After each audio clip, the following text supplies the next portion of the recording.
Good morning students. Now we will C.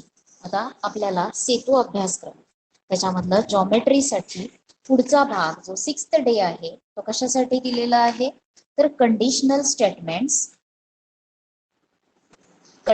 Statement आणि त्यांचे converse जे तुम्हाला 9th मध्ये झालेला आहे तो भाग आता आपल्याला बघायचा आहे. कंडिशनल स्टेटमेंट म्हणजे कोणते येणार आहेत? इफ देन स्टेटमेंट्स, त्यांचा कॉन्व्हर्स आणि त्याच्यानंतर ह्या ज्या काही थेरम्सचे प्रूफ्स आहेत, प्रॉपर्टीज प्रूव्ड लॉजिकली, त्यांना म्हटलेलं आहे थेरम्स. आणि जे आपण विदाउट प्रूव्ह न करता जे स्टेटमेंट्स आहे तसे एक्सेप्ट करतो दे आर कॉल्ड ॲज पॉस्ट्युलेट्स. मग असे पॉस्ट्युलेट्स आणि थिअरम्स जे इथं एक पॉस्ट्युलेट्स दिलेले आहेत, युक्लिड्स पॉस्ट्युलेट्स, ते इथं दिलेले आहेत. हा पार्ट आताच्या पिरियडला आपण बघणार आहोत.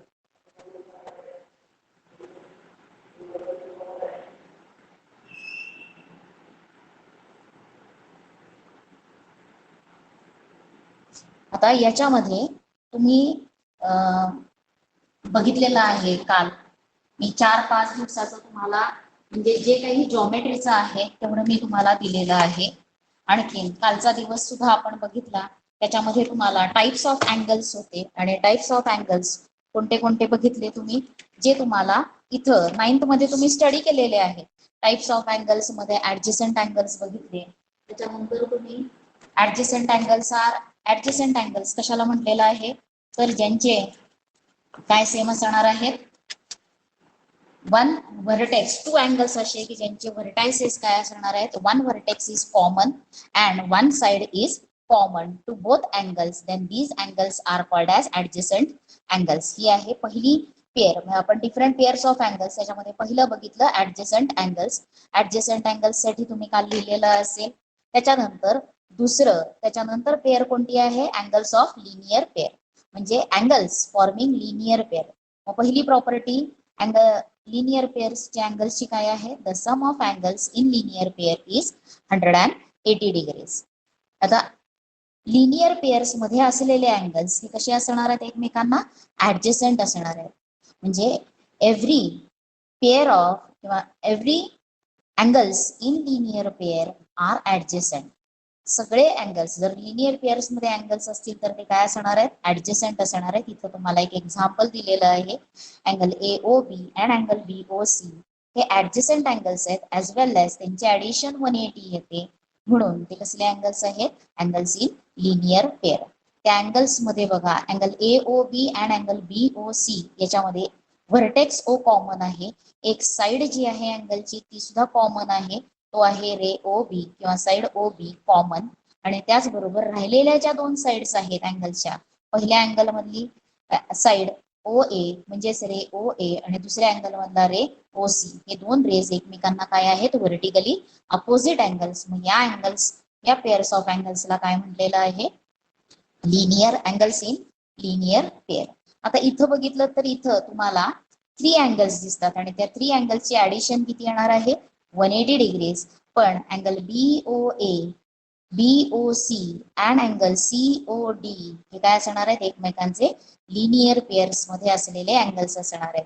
त्याचबरोबर BOD आणि DOA हे काय असणार आहेत, अँगल्स इन लिनियर पेअर. त्याच्यानंतरचा टाईप पेअर्स ऑफ अँगल्स मध्ये कोणतं बघितलं आपण, सप्लिमेंटरी अँगल्स. आता कशाला म्हणायचं असतं सप्लिमेंटरी अँगल्स, तर ज्या 2 अँगल्सची ऍडिशन ही किती असते, 180 डिग्रीज असते, त्यांना म्हणायचं सप्लिमेंटरी अँगल्स. आता सप्लिमेंटरी अँगल्स साठी कंडिशन की ते 2 अँगल्स ऍडजस्टंटच असायला पाहिजेत असं नाही, ते ऍडजस्टंट असले तरी चालतील आणि ऍडजस्टंट नसले तरी चालणार आहेत. म्हणून इथे 2 फिगर्स ड्रॉ केलेले आहेत. या पहिल्या फिगर मध्ये हे जे 2 अँगल्स आहेत, angle AOB and angle BOC कसे आहेत, सप्लिमेंटरी अँगल्स आहेत, आणखीन सप्लिमेंटरी आहेत आणि त्याचबरोबर दे आर ऍडजस्टंट अँगल्स.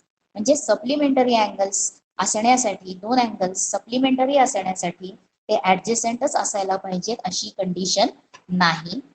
म्हणजे इथं बघा सेकंड फिगर मध्ये angle ABC and angle PQR हे दोन्ही सेपरेट आहेत अँगल्स.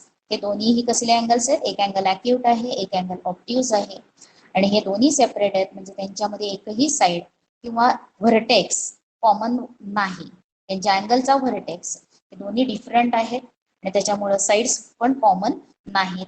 हे अँगल्स सुद्धा काय असणार आहेत, सप्लिमेंटरी अँगल्स होणार आहेत. Angle A B C is a supplementary angle of P Q R, कारण या दोघांची ऍडिशन किती येते, 180 डिग्रीज. 40 डिग्रीज प्लस 140 डिग्री म्हणजे किती येणार आहे, 180 डिग्रीज.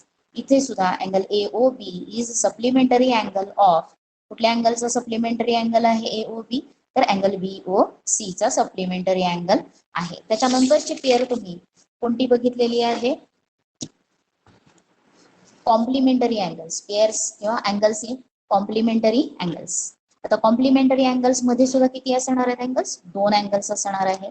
इथं सुद्धा कॉम्प्लिमेंटरी अँगल्स हे ऍडजस्टंट दाखवलेले आहेत आणि इथं कॉम्प्लिमेंटरी अँगल्स आहेत पण ते ऍडजस्टंट अँगल्स नाहीत. म्हणजेच कॉम्प्लिमेंटरी अँगल्स साठी ते 2 ऍडजस्टंट अँगल्स असायलाच पाहिजेत ही कंडिशन नाही. मग इथं angle A B C plus angle C B D हे या 2 अँगल्सची ऍडिशन 90 डिग्री येते. आणखीन त्याचबरोबर इथं बी व्हर्टेक्स दोघांचा कॉमन आहे आणि बी सी ही साइड दोघांच्या मध्ये कॉमन आहे. आता यांना काय, हे अँगलची ऍडिशन 180, अशा 2 ऍडजस्टंट अँगलची ऍडिशन जर 180 येत असेल तर त्यांनाच काय म्हणायचं आहे, they are complementary angles of each other. म्हणजेच angle A B C is complementary angle of angle C B D हे म्हणता येणार आहे. कॉम्प्लिमेंटरी अँगल्सची सम किती असते, 90 डिग्रीज. त्याच्यानंतर इथं 2 कॉम्प्लिमेंटरी अँगल्स दाखवलेले आहेत. म्हणजेच इथं हे जे 2 अँगल्स आहेत, these pairs of angles are complement of each other. Angle P Q R त्याची मेजर आहे 40 डिग्रीज. अँगल झेड वाय एक्स त्याची मेजर आहे 50 डिग्रीज आणि त्या अँगल्स काय असणार आहे, त्यांची ऍडिशन 90 डिग्री येते. म्हणून अँगल पी क्यू आर ला अँगल एक्स वाय झेड चा कॉम्प्लिमेंटरी अँगल म्हटलं जातं अँड वाईस वर्सा. म्हणजेच काय, तर अँगल एक्स वाय झेड हा अँगल या अँगलचा काय असणार आहे, कॉम्प्लिमेंटरी अँगल असणार आहे. ही एक पेअर बघितली पेअर्स ऑफ अँगल्स मधली. आणि नंतर आता कोणती पेअर आहे, अपोजिट अँगल्स. आता पहिल्यांदा अपोजिट अँगल्स तयार कसे होतात, जर समजा इथे मी तुम्हाला दाखवते, आपण एक अँगल ड्रॉ केला, आहे अँगल एक्स वाय झेड. आता ह्या एक्स वाय ला opposite ray, vertically opposite ray draw करायचा. एक्स वाय वाय एक्स ला काय केलेलं आहे, व्हर्टिकली अपोजिट रे ड्रॉ केला. त्याचबरोबर वाय झेड ला अपोजिट रे ड्रॉ केला वाय पॉइंट पासून. आणि अशा रीतीनं या अँगलला, इथं जो अँगल फॉर्म झाला त्याला नेम देऊयात आपण एस वाय टी. हे जर नेम दिलं तर अँगल एक्स वाय झेड आणि अँगल एस वाय टी हे कसले अँगल्स आहेत, अपोजिट अँगल्स. आणि असे अँगल्स, अपोजिट अँगल्सची पेअर्स कुठे फॉर्म होणार आहेत, when two lines intersect each other at a point, then त्या पॉइंट भोवती जे 4 अँगल्स तयार होतात त्याच्यामध्ये अपोजिट अँगल्सचे किती पेअर्स असतात, 2 पेअर्स असतात. मग इथं ए बी ही लाईन सी डी ला इंटरसेक्ट होते ऍट पॉइंट ओ आणि ओ पशी जे 4 अँगल्स फॉर्म होतात त्याच्यातल्या अँगल ए ओ डी हा अँगल बी ओ सी चे हे 2 अँगल्स काय आहेत, अपोजिट अँगल्स. त्याचबरोबर angle A O C and angle D O B हे सुद्धा काय आहेत, एकमेकांचे अपोजिट अँगल्स. लक्षात आलेलं आहे. आणि अपोजिट अँगल्स आर कॉन्ग्रुएंट. आता जे अँगल्स अपोजिट आहेत एकमेकांना ते अँगल्स कसे असतात, कॉन्ग्रुएंट. म्हणून opposite angles are congruent. Angle A O D congruent angle BOC and angle AOC congruent angle BOD. बघा, angle AOD congruent to angle BOC आणि त्याचबरोबर अँगल AOC हा कोणाला कॉन्ग्रुएंट असणार आहे, तर BOD ला कॉन्ग्रुएंट येणार आहे. ही 5वी पेअर बघितली अँगल्सची. आणि आता या 5 जे तुम्ही स्टडी केल्या डिफरंट पेअर्स त्याच्यावरून तुम्हाला काही एक्सरसाइज तिथं दिलेला होता आणि तो एक्सरसाइज त्याच्यामध्ये तुम्हाला फिगर्स ड्रॉ करायच्या. जे दिलेलं स्टेटमेंट आहे त्या स्टेटमेंटचे आन्सर्स लिहिताना अप्रोप्रिएट फिगर्स देऊन त्याचा आन्सर लिहायचा आहे. आता पहिला क्वेश्चन आहे, are two acute angles are complement of each other. 2 acute angles एकमेकांचे कॉम्प्लिमेंट अँगल्स होऊ शकतात का. पहिल्यांदा अॅक्यूट अँगलची मेजर किती असते, लेस दॅन 90 डिग्रीज. म्हणून आन्सर येणार आहे येस. आणि त्याला एक एक्झाम्पल आपण दिलं, अँगल ए बी सी त्याची मेजर आहे 30 डिग्रीज आणि हा अॅक्यूट अँगल आहे. त्याचबरोबर दुसरा अँगल पी क्यू आर त्याची मेजर आहे 50 डिग्रीज, तो सुद्धा अॅक्यूट अँगल आहे आणि त्यांची जर ऍडिशन केली तर ती ऍडिशन किती येते 90 डिग्रीज. देअरफॉर हे स्टेटमेंट काय येणार आहे, याचा आन्सर काय येणार आहे, yes two acute angles are complement of each other. दोन acute angles complement of each other हे होऊ शकणार आहे. त्याचबरोबर अजूनही इथं आता अॅक्यूट अँगल जर आपण असे घेतले, एक 60 डिग्री घेतला आणि एक 75 डिग्री घेतला, आता हे दोन्ही अॅक्यूट अँगल्स आहेत पण ते कॉम्प्लिमेंटरी येणार आहेत का एकमेकांचे, या दोघांची ऍडिशन 60 प्लस 70 ही किती येते ऍडिशन, तर 130 डिग्रीज. म्हणजे हे इथं एकमेकांची कॉम्प्लिमेंट येणार.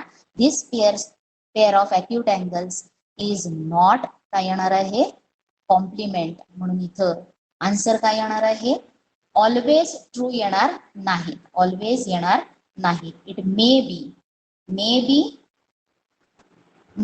म्हणून येस म्हणायचं नाही आणि इथं पुढे लिहायचं yes but not always, but not always, प्रत्येक वेळेला होणार नाही. हे आपण असण्याची कंडिशन दाखवली. आणि इथं काय आहे, दोन अॅक्यूट अँगल आहेत पण त्यांची ऍडिशन काय आहे 130 डिग्रीज, ती 90 डिग्री नाही. म्हणून 130 degree is not equal to 90 degree. म्हणून these two acute angles are not complement of each other. हे आन्सर लिहिताना की हा एक पार्ट आणि हा एक पार्ट सुद्धा असणार आहे.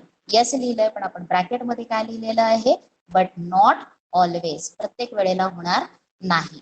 त्याच्यानंतर are two obtuse angles are supplementary angles of each other.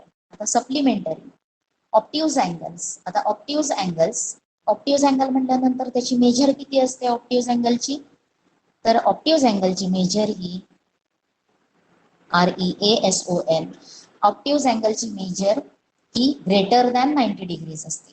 आणि जर सप्लिमेंटरी अँगल्स जर असतील तर सप्लिमेंटरी अँगल्सची ऍडिशन किती असते 180 डिग्रीज. आता एका ऑप्ट्यूज अँगलची मेजर ही 90 डिग्री पेक्षा मोठी असते. म्हणजे दोन ऑप्ट्यूज अँगल्सची जर ऍडिशन आपण केली तर ती ऍडिशन कोणापेक्षा मोठी येणार आहे, एकाची 90 पेक्षा मोठी, दुसऱ्याची सुद्धा 90 पेक्षा मोठी आणि दोघांची ऍडिशन केली तर ती 180 पेक्षा ग्रेटर येणार आहे. म्हणून या स्टेटमेंटचा आन्सर काय येणार आहे, नो. बिकॉज किंवा रिझन काय आहे, REASON, reason measure of obtuse angle is greater than 90 degree.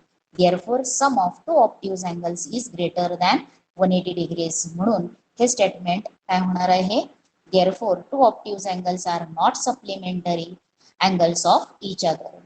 Two obtuse angles are not supplementary of each other. त्याच्यानंतर आपल्याला थर्ड क्वेश्चन आहे. तर कोणता क्वेश्चन आहे थर्ड हा, तर are two acute angles are supplementary of each other. दोन acute angles supplementary असणार आहेत का. पहिल्यांदा दोन सप्लिमेंटरी म्हटल्यानंतर त्यांची मेजर किती असणार आहे 180 डिग्रीज आणि अॅक्यूट अँगल त्याची मेजर किती असते लेस दॅन 90 डिग्रीज. मग असे दोन अॅक्यूट अँगल्स की ज्यांची मेजर काय असणार आहे 90 डिग्रीज पेक्षा लहान म्हटल्यानंतर त्या दोघांची ऍडिशन ही नेहमी काय मिळणार आहे 180 पेक्षा लेस असणार आहे. म्हणून या क्वेश्चनचा आन्सर काय येणार आहे, नो. तुम्ही जास्तीत जास्त जर आपण 89 घेतला एक डिग्री आणि एक अँगल आणि दुसऱ्या अँगलची मेजर सुद्धा काय घेतली आपण 89 घेतली तर या दोघांची ऍडिशन किती येणार आहे 180 येणार नाही तर ती किती येणार आहे 178 degree which is less than 180 degrees. म्हणून दोन R2 अॅक्यूट अँगल्स, हे दोन अॅक्यूट अँगल्स आहेत 89 डिग्रीज पण त्यांची ऍडिशन ही नेहमी काय येणार आहे 180 पेक्षा लेस येणार आहे. म्हणून two acute angles are not supplement of each other हे आन्सर येणार आहे थर्ड क्वेश्चन साठी. लक्षात आलंय. आता आपण त्याच्यातला नेक्स्ट क्वेश्चन बघूयात. आता इथं तुम्हाला अजून एक एक्झाम्पल दिलेलं आहे. हे दोन अॅक्यूट अँगल्स आहेत. आता इथं हे दोन अॅक्यूट अँगल्स जर बघितले, एक आहे 50 डिग्री मेजरचा, एक आहे 80 डिग्री मेजरचा. आणि इथं ह्यांची ऍडिशन किती आलेली आहे 50 प्लस 80 130 डिग्रीज म्हणून 130 डिग्रीज नॉट इक्वल टू 180 म्हणून दोन अॅक्युट अँगल्सची मेजर सम ही सप्लिमेंटरी असणार नाही. आता फोर्थ क्वेश्चन मध्ये काय दिलेलं आहे when does the two adjacent angles are complement of each other. दोन ऍडजसेंट अँगल्स कॉम्प्लिमेंट केव्हा असणार आहेत एकमेकांचे ते विचारलेलं आहे. मग ते कॉम्प्लिमेंट केव्हा असणार आहेत आता ऍडजसेंट अँगल्स ऍडजसेंट अँगल्स मध्ये एक व्हर्टेक्स कॉमन असतो दोन अँगल्सचा व्हर्टेक्स कॉमन आणि एक रे काय असणार आहे कॉमन. आता ह्या ज्या दोन अनकॉमन साइड्स आहेत या दोन काय आहेत अनकॉमन साइड्स म्हणजे काय आहेत रे पी क्यू काय आहे रे पी क्यू आणखीन दुसरा काय आहे ray don't say ray P Q काय म्हणायचं इथे ray Q P and ray कोणता असणार आहे Q S ray Q P and ray Q S जर एकमेकांना परपॅन्डिक्युलर असतील if this two rays are perpendicular ray जे अनकॉमन साइड्स आहेत त्यांची ते कॉमन अनकॉमन साइड्स किंवा अनकॉमन रेस जे आहेत ते परपॅन्डिक्युलर असतील एकमेकांना तर काय होणार आहे त्यावेळेलाच ते दोन ऍडजसेंट अँगल्स काय होणार आहेत कॉम्प्लिमेंट असणार आहेत. हे लक्षात घ्या इथं काय लिहायचंय तुम्हाला ज्यादा अजूनही इफ आता दोन ऍडजसेंट अँगल्स यांची सम ज्या वेळेला 90 डिग्री येते त्यावेळेस ते दोन ऍडजसेंट अँगल्स काय असणार आहेत कॉम्प्लिमेंटरी ऑफ इच अदर. मग इथं तुम्हाला मी एक एक्झाम्पल दाखवलेलं आहे पण आता अजूनही आपल्याला ते केव्हा असू शकणार आहेत तर त्यावेळेस त्यांची सम 90 डिग्रीज आणखीन काय लिहिता येणार आहे uncommon sides are perpendicular to each other uncommon किंवा the sides which are not common sides which are not common are perpendicular to each other are perpendicular to each other. मग इथं कोणते आहेत अनकॉमन मध्ये तर ray Q P and ray Q S हे दोन्ही एकमेकांना परपॅन्डिक्युलर असतील त्याच वेळेला ऍडजसेंट हे दोन पेअर्स म्हणजे ह्या पेअर्स मधले अँगल्स किंवा हे ऍडजसेंट अँगल्स काय असणार आहेत कॉम्प्लिमेंट ऑफ इच अदर.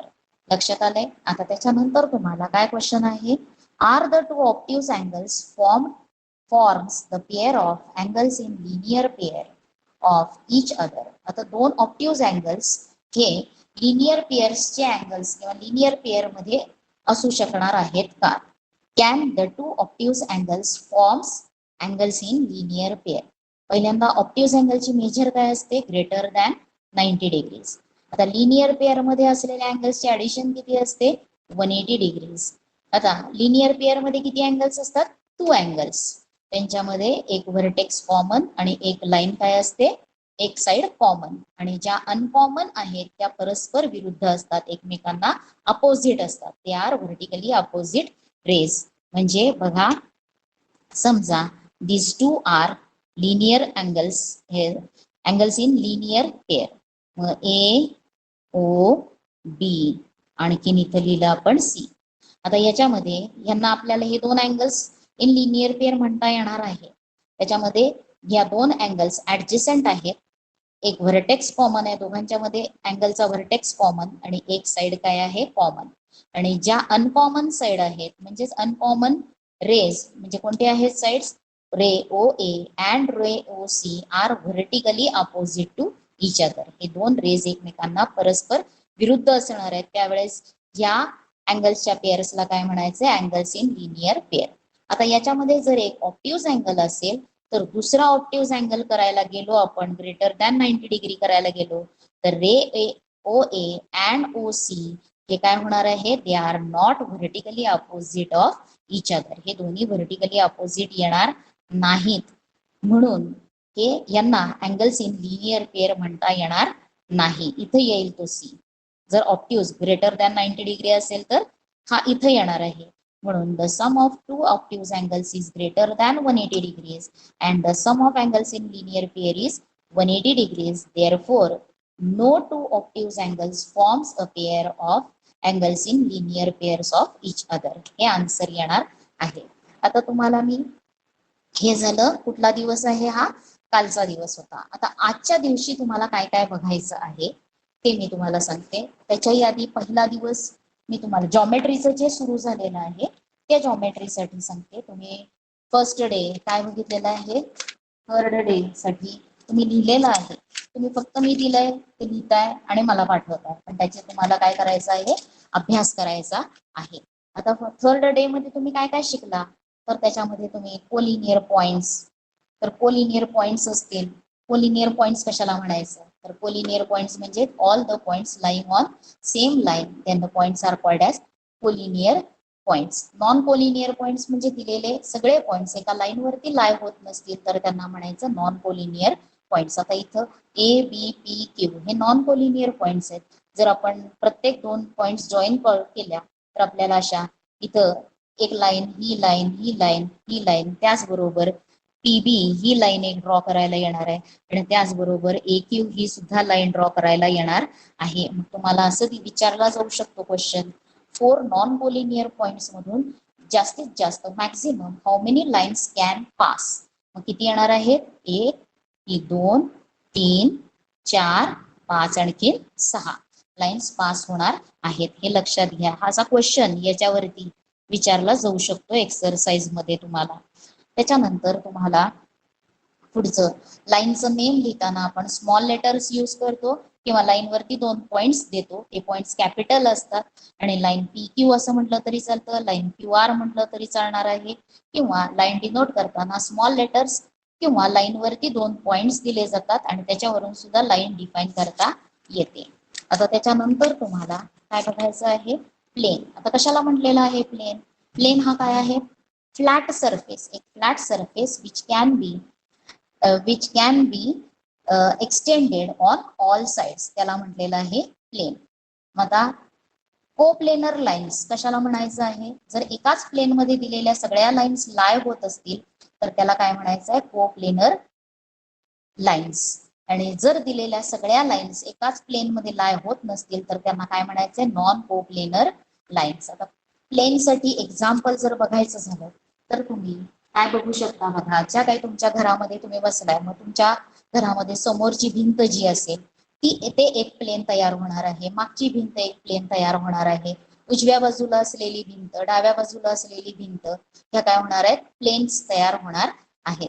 आता या भिंती ज्या पॉइंट मध्ये मीट होतात, म्हणजे तुमच्या घराच्या 2 भिंतींचा काय येणार आहे, कोपरा, म्हणजे ते 2 प्लेन्स तिथं काय होणार आहेत, एकमेकांना इंटरसेक्ट होणार आहेत. आणि जर 2 प्लेन्स एकमेकांना इंटरसेक्ट होत असतील तर त्यांचा इंटरसेक्शन सेट हा काय असतो, एक लाईन असते. त्याच एक एक्झाम्पल तुम्हाला इथं आपल्या पुस्तकांच्या पानं, तुम्ही प्रत्येक पान पुस्तकाचं हे काय म्हणता येणार आहे, तुम्हाला प्लेन म्हणता येणार आहे. प्रत्येक पान हे काय येणार, हे एक प्लेन असणार आहे, हे दुसरं प्लेन असणार आहे, आणि त्यांचा पॉइंट ऑफ इंटरसेक्शन किंवा त्यांचा इंटरसेक्शन या प्लेनचा आणखीन या प्लेनचा इंटरसेक्शन ही काय असणार आहे, इथं ही एक लाईन असणार आहे.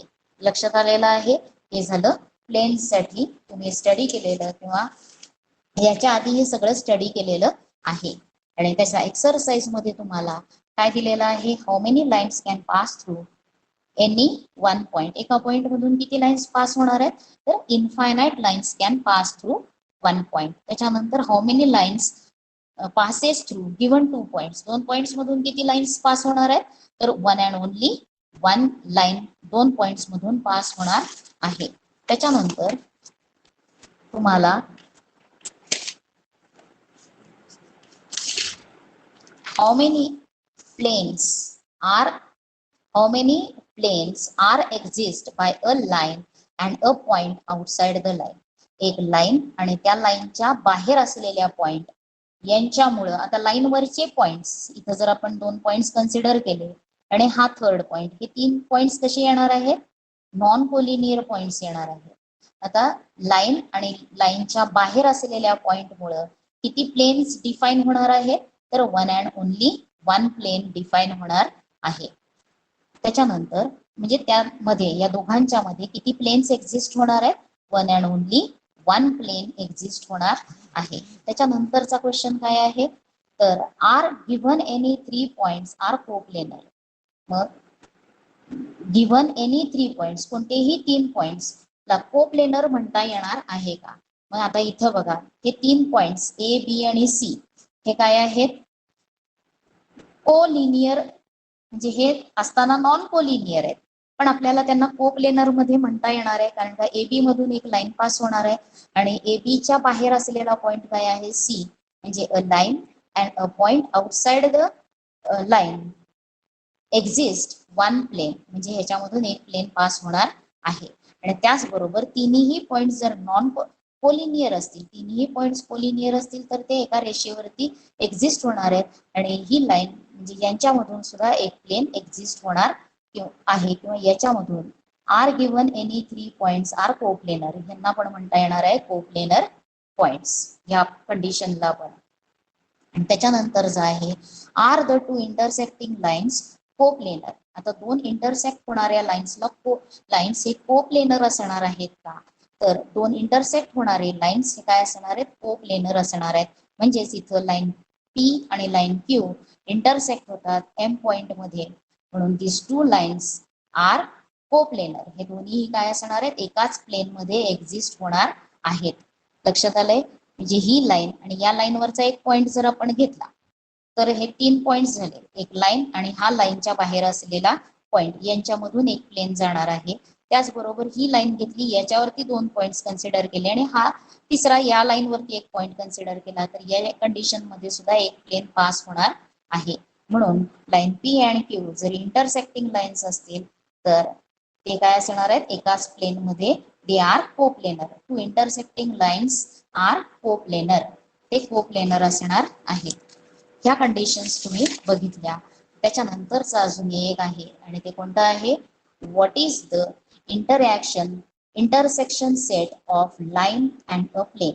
आता प्लेन आहे आणि त्या प्लेन वरती आपण एक लाईन यांचा इंटरसेक्शन केलं, मग लाईन आणखीन प्लेन यांचा इंटरसेक्शन.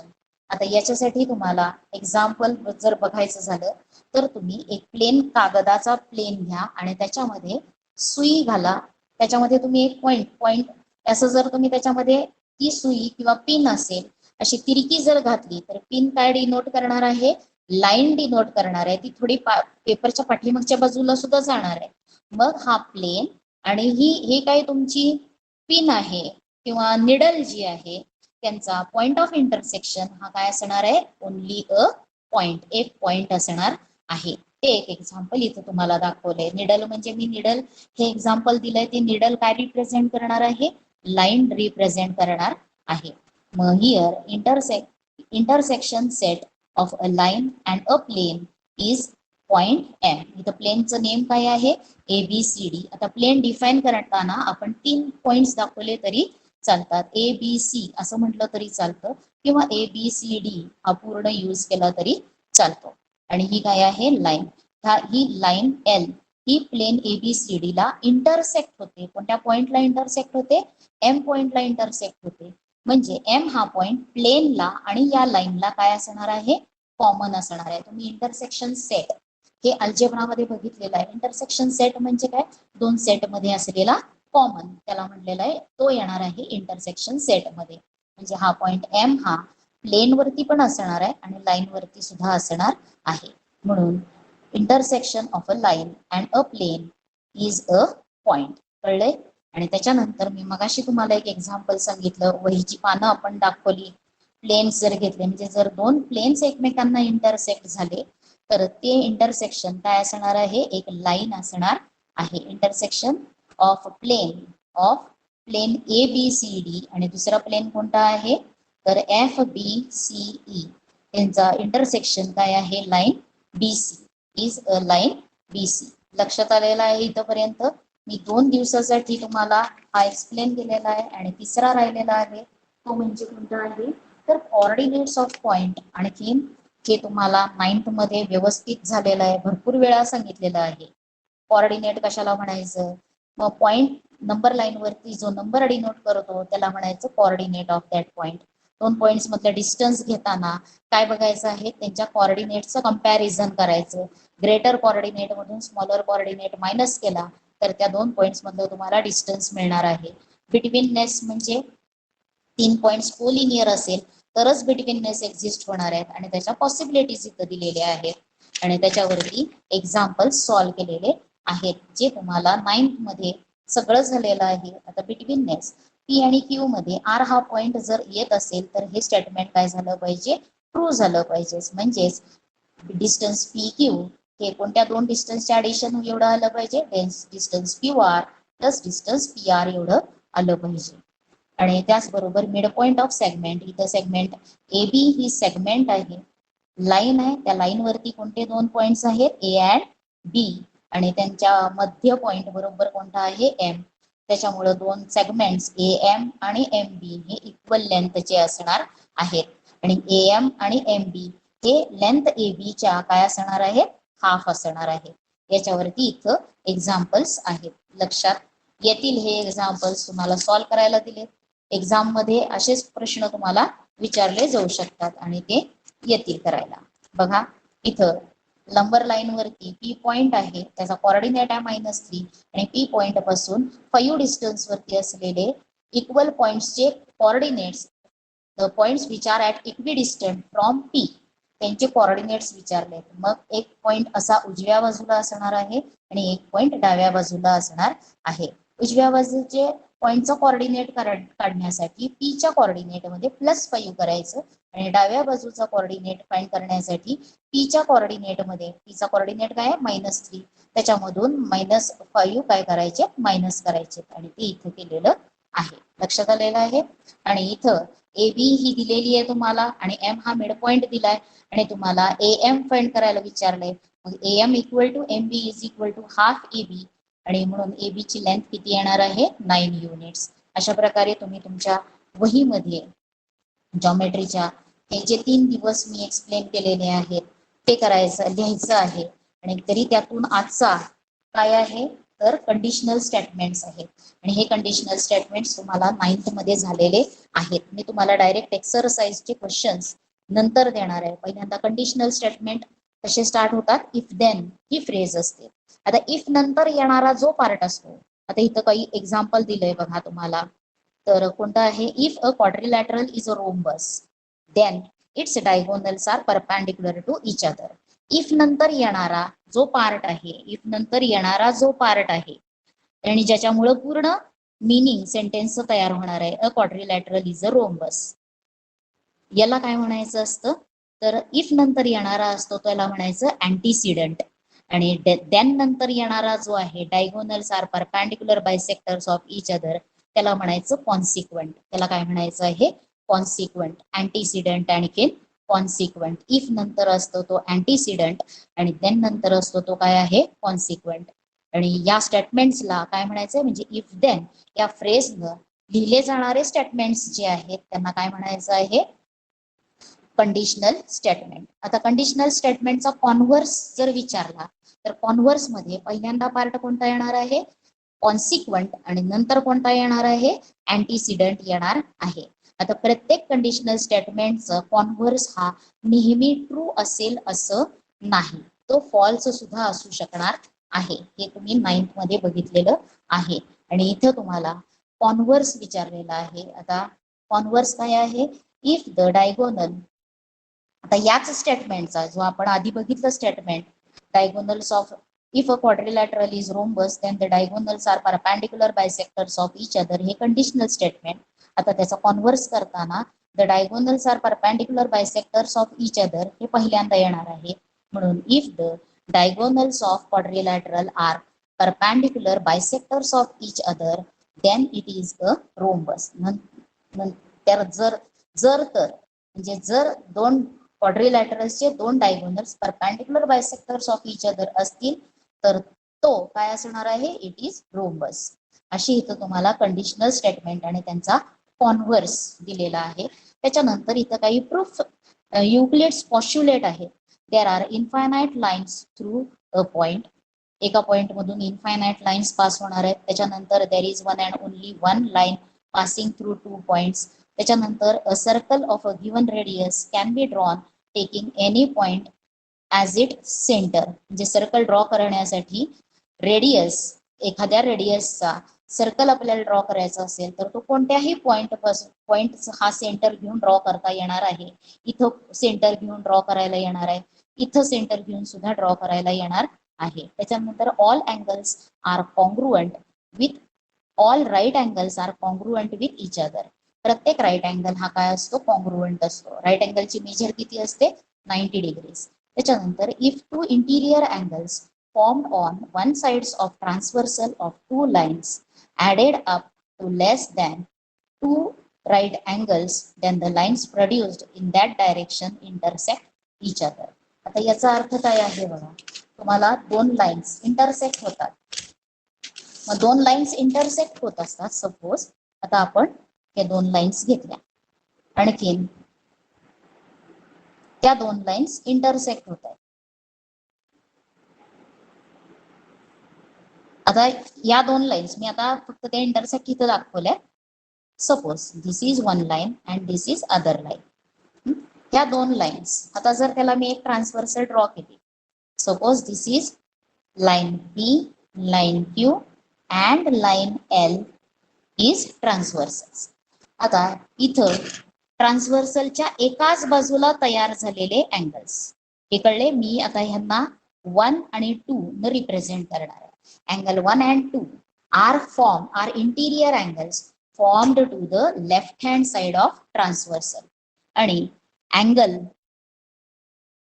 बघा इथं मी 3 म्हणणार आहे आणि हा काय आहे, angle 4. Angle 3 and 4 are to the right hand side, interior angles formed to the right hand side of transversal.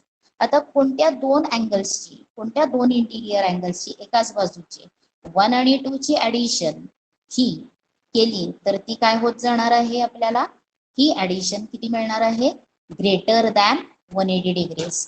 आणि ह्या 3 आणि 4 ची ऍडिशन जर केली तर ती काय मिळणार आहे, लेस दॅन 180. कारण हा काय आहे, अॅक्यूट अँगल, हा सुद्धा काय आहे अॅक्यूट, आणि हा काय आहे ऑप्ट्यूज, हा सुद्धा काय आहे ऑप्ट्यूज. म्हणून इथं हे स्टेटमेंट बघा कसं दिलेलं आहे, if two interior angles formed on one side of transversal of two lines added, म्हणजे त्यांची बेरीज केली आणि ती बेरीज जर less than two right angles आली, less than two right angles, right अँगलची मेजर 180 डिग्रीज, सॉरी 90 डिग्रीज, आणि टू राईट अँगल्सची ऍडिशन किती येणार आहे, 180 डिग्रीज. म्हणून जर तू दोन अँगल्सची ऍडिशन ही 180 पेक्षा, टू राईट अँगल्स पेक्षा कमी असेल, त्या बाजूला जर त्या लाईन्स प्रोड्यूस केल्या. आता इथं अँगल 1 प्लस अँगल 2 यांची ऍडिशन किती येते आपल्याला, it is greater than 180 degrees. आणि अँगल 3 प्लस अँगल 4 जर केलं तर ही addition less than two right angles, म्हणजेच 182 इंटू 90 म्हणजे 180 डिग्रीज. आणि या बाजूला तर त्या जर त्या लाईन्स एक्सटेंड केल्या तर त्या लाईन्स काय होणार आहेत, कुठेतरी इंटरसेक्ट होणार आहेत. पण या बाजूला तुम्ही कितीही इंटरसेक्ट करत राहिलात, जिथं या दोन अँगल्सची ऍडिशन टू राईट अँगल्सच्या पेक्षा मोठी आहे, त्या बाजूला जर एक्सटेंड केल्या तर त्या एकमेकांना इंटरसेक्ट होणार नाहीत. हे लक्षात घ्यायचं, कळलंय, हे पॉइंट इथं दिलेला आहे. आता त्याच्यानंतर आपल्याला थेरमचे प्रूफ, मग काही लॉजिकली प्रूफ करायला येतात किंवा कोणत्या मेथड आहे, डायरेक्ट आणि इनडायरेक्ट मेथडनं सुद्धा थेरम्स प्रूव्ह करायला येत असतात.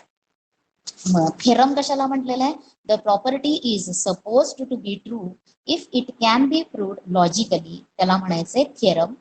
आणि the logical argument made to prove theorem is called its proof. आता याच्यामध्ये प्रूफचे दोन टाइप्स असतील, डायरेक्ट प्रूफ आपल्याला करायला येईल किंवा इनडायरेक्ट मेथडनं सुद्धा प्रूव्ह करायला येणार आहे. आणि त्याच्यातला एक थेरम तुम्हाला इथे प्रूव्ह केलेला आहे. आणि कोणता थेरम आहे तर opposite angles formed by two intersecting lines are of equal measures. दोन इंटरसेक्टिंग लाईन्स नी फॉर्म झालेल्या अपोजिट अँगल्सची मेजर काय असते, इक्वल, म्हणजेच अपोजिट अँगल्स आर कॉन्ग्रुएंट. हे प्रूफ इथं दिलेलं आहे. आणि काही वेळेला आपल्याला इनडायरेक्ट मेथडनं स्टेटमेंट प्रूव्ह करावं लागतं, म्हणजेच आपण काहीतरी ॲश्युम करायचं आणि ते ॲश्युम केलेलं जे आहे ते पुढे प्रूव्ह करत गेल्यावरती ते दिलेल्या स्टेटमेंटला कॉन्ट्राडिक्शन म्हणजे रॉंग येत असेल तर त्याला इनडायरेक्ट मेथडनं प्रूफ म्हणायचं आहे. मग हा थेरम तुम्हाला बघितलेला आहे, तुम्ही कसा प्रूव्ह केलेला आहे. हे आहे कुठला थेरम आहे, opposite angles formed by two intersecting lines are equal in measures. आता याच्यामध्ये तुम्हाला काही क्वेश्चन्स एक्सरसाइज जो मला वाटतं आजचा 6 तारखेचा जो आहे त्याच्यामध्ये बघा आणि त्याच्यातला एक्सरसाइजचे मी क्वेश्चन्स देते, त्यावेळेस तुम्ही लिहून घ्या. मी आता फक्त तुम्हाला सगळे एक्सप्लेन करून सांगितलेलं आहे. आता जो आपला इंग्लिशमध्ये मी दिलेला आहे